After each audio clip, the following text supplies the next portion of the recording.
This Israel report is brought to you by the Blue Agency. Your Israel property is in good hands. Owning properties in Israel can be a great investment, but challenging to manage if you are based abroad. The Blue Agency will manage every aspect of your property, finding and vetting tenants, maintaining your property and getting it rental ready, negotiating contracts and collecting rentals, reporting back to you regularly. The Blue Agency has built a reputation for trust and confidentiality over 20 years. The Blue Agency, your Israel property is in good hands. Contact us at www.theblueagency.com. 7:43. I'm Howard Feldman. A very, very good morning to you. This morning's Israel report brought to you by Elie Pieprz. He is the Director of International Affairs for Israel's Defense and Security Forum. A very good morning to you. Hope you are well. Good morning. I am well indeed. Thank you very much. Great pleasure. So let's start with some of Donald Trump's big statements. I worry because whenever we hear the bigger the statement, the bigger the reversal often. And, I'm going to bomb them, I'm going to do this, and then there's an MOU. So, but it has been ramping up. Where are we? What does this all mean? It's a great question, and I think that one of President Trump's approaches has been to change the conventional wisdom when it came to how to communicate about wars.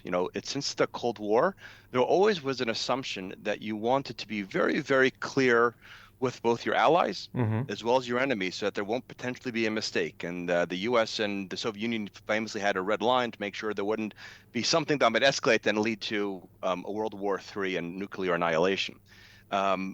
President Trump has understood, and I think he's seen, as a lot of smaller, weaker countries consistently provide misinformation. They make outrageous claims about their abilities, what they've done, what they haven't done, and there's no consequence.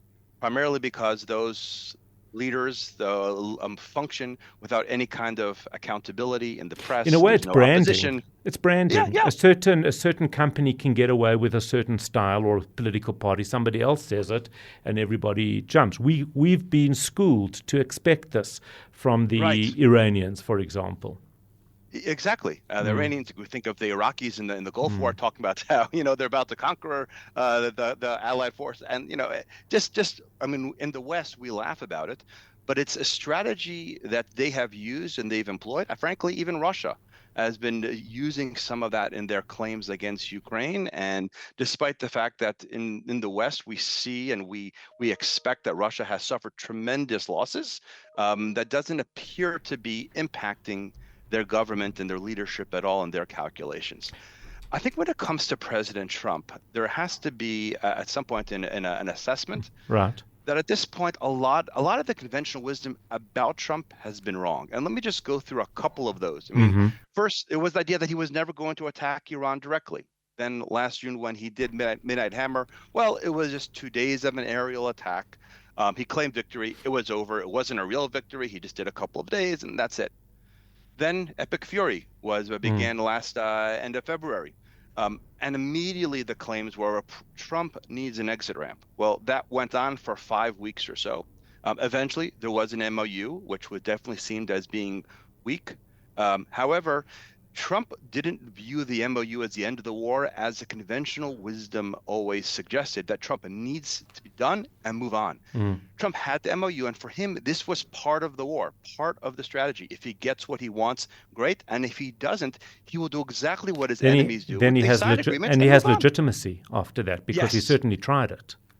Exactly. And he's saying the same thing now. And I think one of the reasons why there is a sense, and this week there seemed to be shuttle diplomacy with the president or the prime minister of Iraq, which is not someone that you would necessarily seem as a diplomatic, somebody conveying messages. What it seems like the reason why Iran can't accept it is because President Trump understands that the MOU that he signed back in April, is the base, and it needs to be significantly better.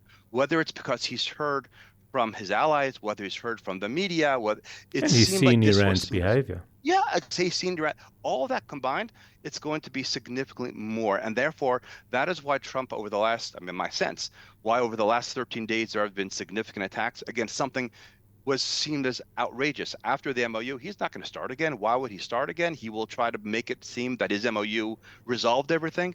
And President Trump is very comfortable saying one thing one day, moving on to something else, but he has an overall strategy.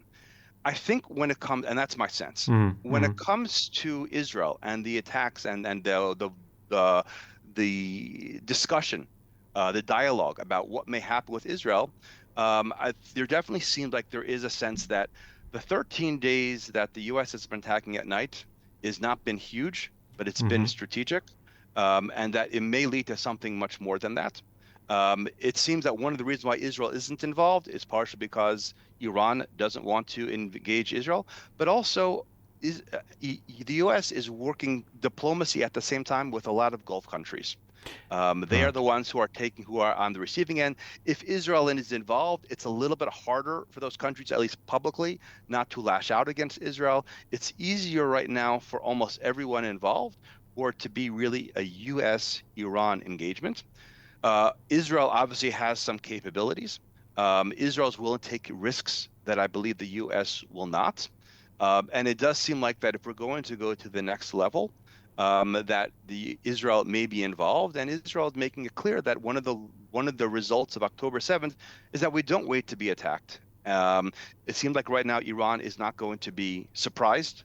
Israel has managed to surprise. Well, that's what I wanted to ask you, because I've seen for the first time there's this rhetoric from Iran talking about Tel Aviv. We haven't seen that since this particular episode. I don't know how else to put it, where it's the US and Iran, with Israel keeping a very, very close eye. So we've seen rhetoric from Iran talking about Tel Aviv. We've seen bomb shelters being opened across or municipal bomb shelters across Israel. We've seen some communication to hospitals. There's definitely this holding of breath feeling ahead of a weekend, which is often when these things take place. Your thoughts? Yeah. I think that part of it certainly is that there is a possibility, and you can't rule anything out. But there also is the sense that Iran is trying to, again, separate those Gulf countries from the U.S. And if they could make this a conflict not just between Iran and the U.S., but it is Iran and the U.S. and Israel, those countries which are getting, frankly, pummeled. Well, that's why I just want you to explain that to me more. How do they do that, given that they have attacked Bahrain, the UAE, Kuwait, Jordan? They've been relentless. Well, yes. What Iran is suggesting is that the only reason why we're attacking those countries is because we're really attacking the American bases on those countries. And that if Bahrain, if Jordan, if Kuwait would move and kick out the U.S., which I would say at this point, when this is all over, there's not a bad chance that many of the countries will say, the U.S. is not going to be here forever. They're not going to be as engaging, regardless of those countries' attitude towards Israel. Right. The U.S., if you imagine a post-Trump environment, whether it's a Republican or a Democrat, there's very few political leaders who they could ever imagine being as engaged as the U.S. is right now. And they probably, and even with Trump, they have not been so successful at defending themselves. Is it really worthwhile to have a U.S. presence on our base, which is uncomfortable for probably those own countries' citizens? And certainly is uncomfortable, makes them a target of Iran. Now that Iran has set things in those ways and they haven't really demonstrated an ability to fight back effectively. Listen, if all of those countries would be aggressively fighting back against Iran, but they don't think they trust the U.S. is going to be here for the long term. It's part of that attitude. And if they did want to go in and try to effect a regime change, I think there would be a real network or coalition that can do so. The question is whether they want to have Israel as part of that. And I think this is all it's happening a little bit too fast. These are countries that usually do not make decisions overnight. And the idea that they could imagine a coalition that is the U.S., Israel, Bahrain, Kuwait, UAE. Yes, UAE probably could. Yes, Bahrain and UAE, yes. But Saudi, maybe Kuwait, Jordan, yeah. it's going to be hard for them to imagine they could actually go and try to affect regime change. And what will lead to regime change? Very hard to know.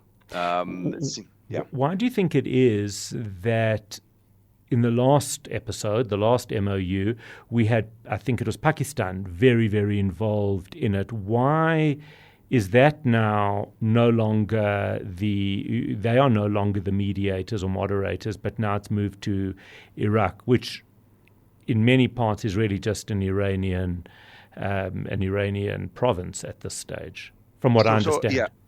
Fair question. I wouldn't say that Iraq nearly has the same cloud. I think right now they just literally conveyed a message. I don't think they will be involved in much more than that. I do feel like that the MOU has initially, there was a sense that, when the MOU was signed, it showed that Rubio was out. He maybe have had a little objections, and that the crowd, the part Sorry, of the Rubio or Rubio yes, or Vance? Marco Rubio was put to the side and Vance took in. Okay, got it. Exactly. And the Vance and the Kushner, the Witkoff, and what people didn't say, it's also Pakistan. And I think Pakistan sort of also pushed for this MOU in this way. And I think as Trump looks at how that has played out over the last month or so, he's looked at it and says, wow, this didn't really work out. It didn't present American strength, American power. This is being perceived worldwide as weakness. We need to now rectify that. Pakistan is probably not the best conduit for that, and now he seems to be taking what, at least from a distance, is more of the Rubio approach. That's more of a strength approach. Let's do a measured tactical attacks. 13 days. It might expand to more than that once they get to the point, whatever their goals are. And it seems like right now, Witkoff and Kushner maybe are on the outside, and that would be Pakistan as well.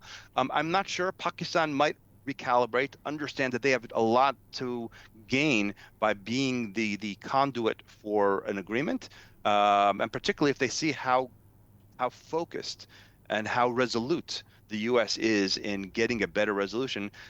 Maybe they don't want to make their friendship so much with Iran and move more to the U.S. So I could see Pakistan trying to position themselves more on the U.S. side. But also, I see Trump may saying, hey, this may not be the best conduit for us. They failed me the first go around. I'm not sure if I want to give them a second chance. It remains to be seen.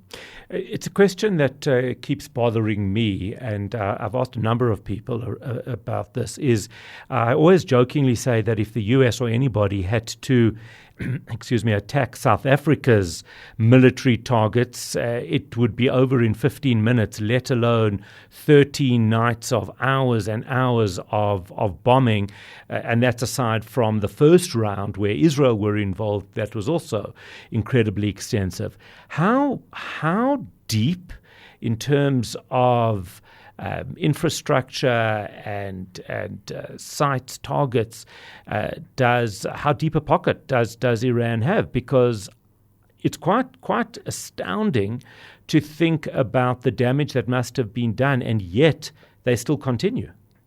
Yeah, and I'll also say there's talk about maybe the U.S. starting to run out of some interceptors that may be okay. Think about the size of the U.S., the capabilities of the U.S. military. And yet Iran still seems like it has some abilities. Think about how much they have invested in their military infrastructure over the years. They take all of this beating, yet they still have offensive weapons. They still continue to build that out. That also is something that is worth considering, and is not because there is no free press, there is no opposition in Iran, you don't hear any frustration. I think that there is, I think even those leaks about the discussions, the concerns within the U.S., that may be strategic in order to make people think that the U.S. is not as into it as long-term as they actually are. But I think it is worth noting what Iran's capabilities are, the fact that Iran is still serious. And I think it's also worth noting is that discussion over the last week seemed like there's friction between the U.S. and Russia, because it seems that the U.S. is accusing both the Russians and the Chinese helping Iran with targeting. It does seem like there's a question about whether Iran's missiles have adapted to some of the U.S. anti-missile array. that's allowed them to be effective. It is a question whether the U.S. system is just not doing as well. Is it just the Bahrainis and the Jordanians are not as effective as some others? I think there is definitely some questions about that. And I would say even when it comes to Israel, Iran has shown effectiveness in their targeting in countries that are closer to Israel.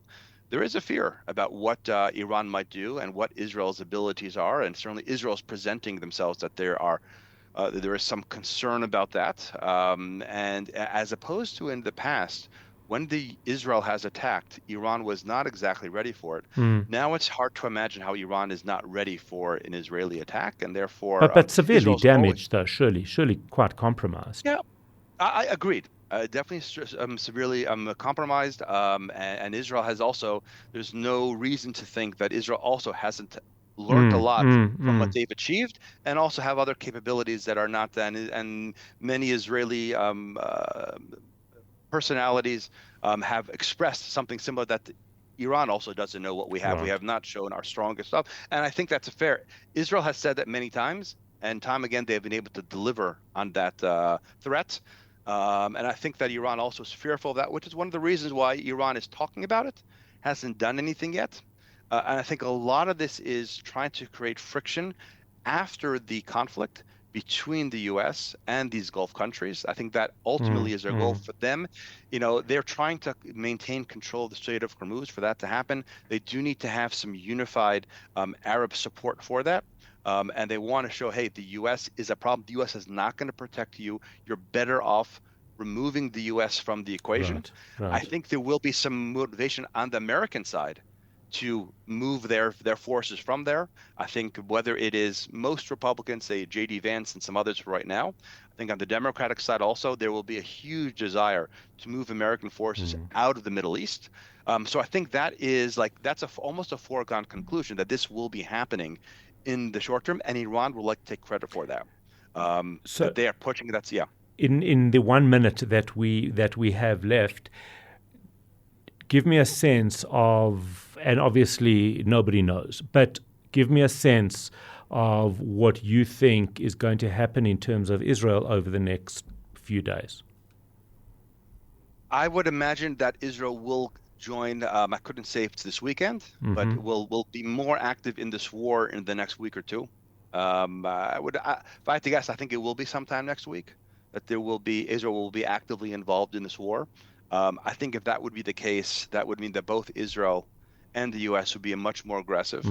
I would imagine that we will only find out afterwards that some of these other Gulf countries have been involved. Yeah. I don't think they'll be publicizing it now. But I think that this is going to be seen as yet another attempt to try to affect some sort of regime change, something consequential.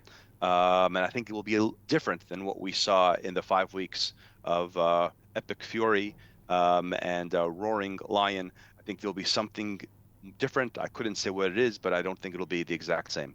That is where we leave it. Elie Pieprz, thank you for that incredible discussion, and let's see what happens. Wishing you a great weekend and a Shabbat Shalom. It is 8 o'clock. I'm Howard Feldman. This is your Morning Mayhem, 101.9 Chai FM. That Israel Report was brought to you by the Blue Agency. Your Israel property is in good hands. Owning properties in Israel can be a great investment, but challenging to manage if you're based abroad. The Blue Agency will manage every aspect of your property, finding and vetting tenants, maintaining your property and getting it rental ready, negotiating contracts and collecting rentals, reporting back to you regularly. The Blue Agency has built a reputation for trust and confidentiality over 20 years. The Blue Agency, your Israel property is in good hands. Contact us at www.theblueagency.com.